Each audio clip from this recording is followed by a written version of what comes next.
আজকে আমি দেখাবো কিভাবে অন্যের জিভে জল আনবে। তো আমি যেটা যে জিভে জল নিয়ে আসবো সেটি ম্যানেজ করে রেখেছি। তো তোমরা চাইলে তেঁতুল নিতে পারো।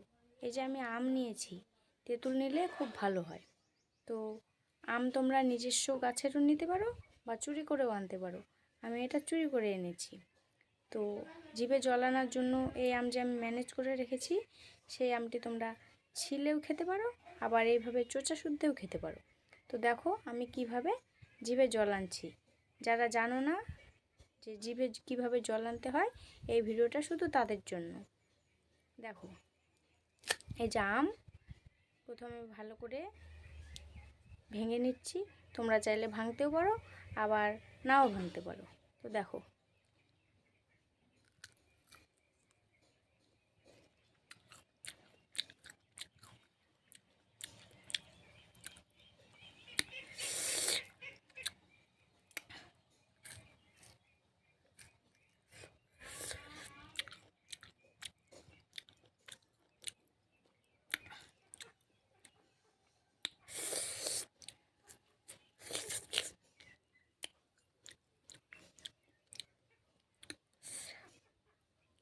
তো তোমরা চাইলে খেতে খেতে শব্দও করতে পারো, আবার নাও করতে পারো, সেটা তোমাদের ব্যক্তিগত ব্যাপার।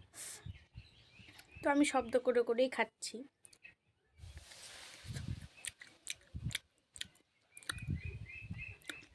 আমার এই আম খাওয়া দেখে মনে হচ্ছে তোমাদের অবস্থা খুব একটা ভালো নেই। তো তোমরা হাতের কাছে একটা গামছা বা তোয়ালে নিতে পারো জিভে জল মোছার জন্য। তো আজকে আমি প্রমাণ করে দিলাম যে অন্যের জিভে কীভাবে জল আনতে হয়। যাদের যাদের জিভে জল এসেছে তারা ভিডিওতে একটা লাইক আর কমেন্ট করে দিও।